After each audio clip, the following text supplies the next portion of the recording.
is a GDI engine, and why does it matter? I mean, you have to understand that the automotive technician, the mechanic. So when you say stuff like, mechanic near me, you're looking for a person that's going to be able to take care of your car. Okay. So you're looking for a company, and the company has to,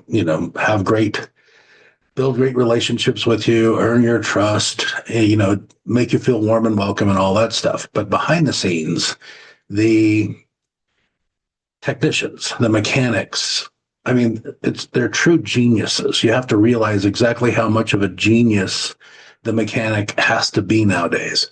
The old, like having shade tree mechanics and having mechanics that don't understand what they're doing, having mechanics that aren't a part of a fantastic organization.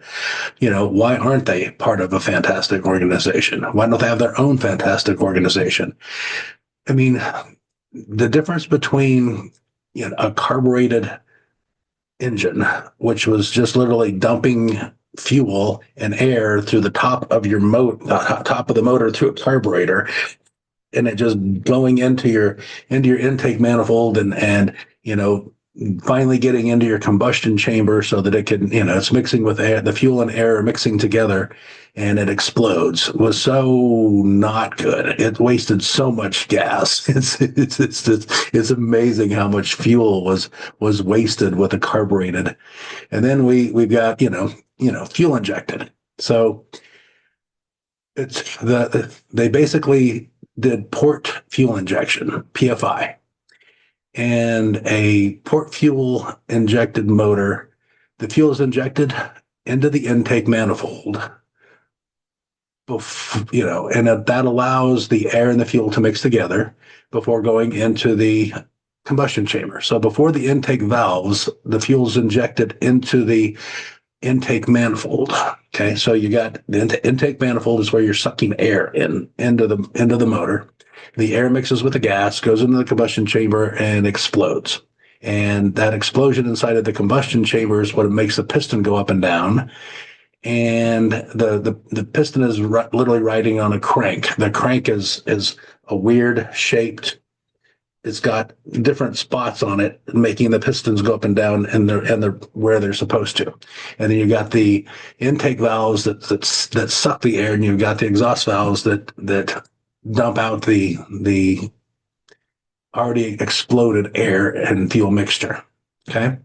So GDI, which is gasoline direct injection, it literally injects the fuel directly into the combustion chamber, and it does it at a super high pressure. And the result is a finer mist. So, and it's a more controlled explosion, more controlled, combustion inside of your chamber to make your pistons go up and down. So, if that's true, think about going from carburation, going into your just normal port fuel injection into GDI. Okay, I mean, the fuel is being directly injected, so it's the injector's got to be able to handle the pressure, the combustion, all of the adverse effects being right there in the explosion area all by itself. Okay.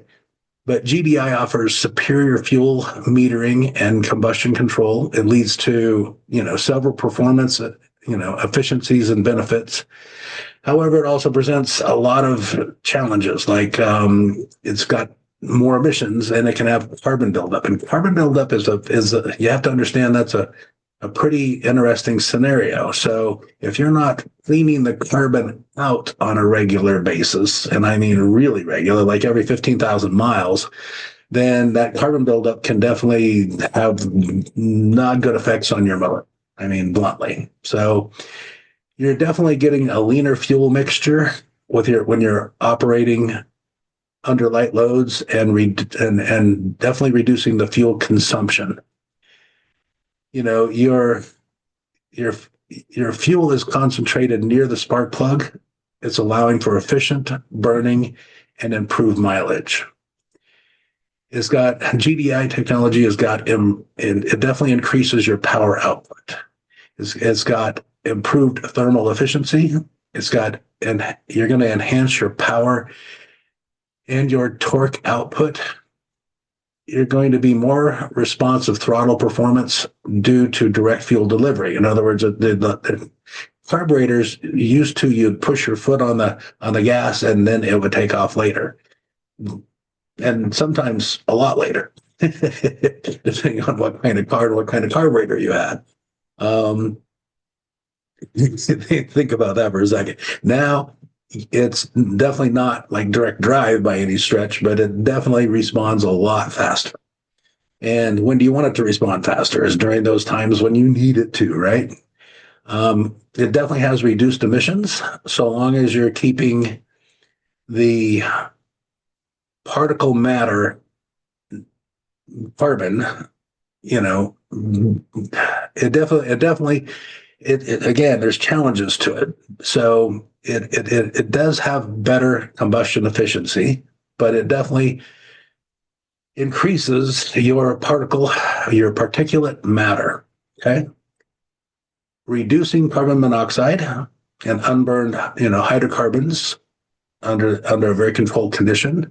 It allows for better integration of modern emissions and control systems.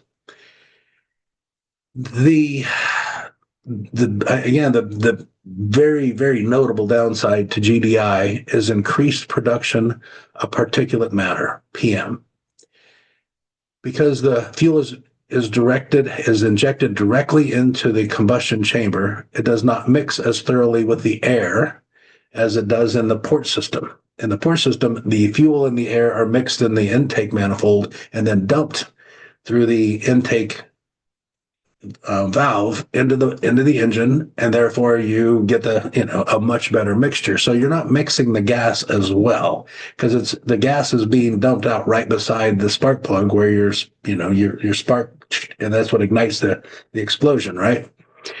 So think about it. You're timing your spark, your fuel, your air, all and you've got intake and exhaust valves that all have to be working in conjunction, so that the timing on it has got to be so down to the minute it's not even funny.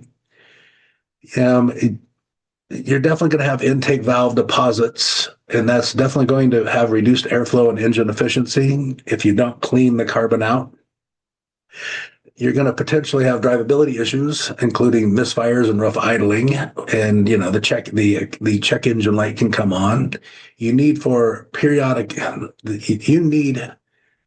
the intake cleaned out at least every 15,000 miles. I mean, that's the huge part.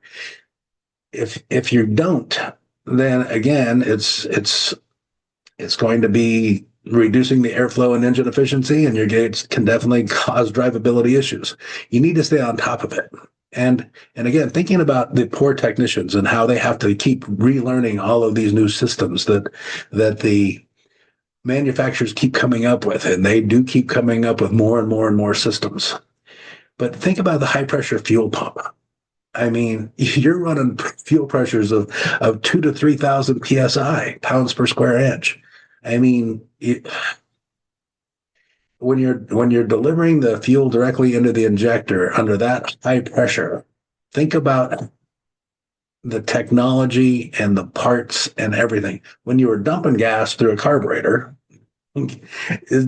they had problems. I mean, much less think about the fuel injectors nowadays with the high pressure operation to ensure the fine atomization of the fuel, the mist.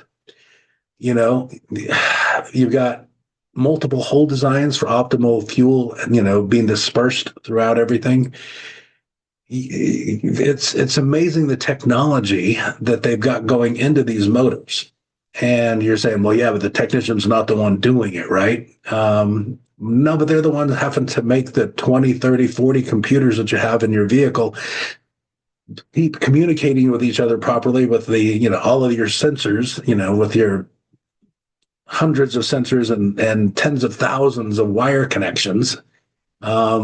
and they have to be learning how to follow the flow charts and the wiring diagrams, the vacuum schematics, and it's all behind stuff where they can't even. If you've ever tried to reach up underneath your dash nowadays, there's no room for your hand to fit anywhere. It's shocking to me how hard they're making it to fix cars. So my point in that is realize everything that's going into doing the testing, the diagnosing on your vehicle, and maybe just maybe one of these days you might think about giving your technician and your automotive repair shop a break and understand exactly how hard it is to keep your vehicle going down the road at 75, 80 miles an hour on the freeway and you be safe.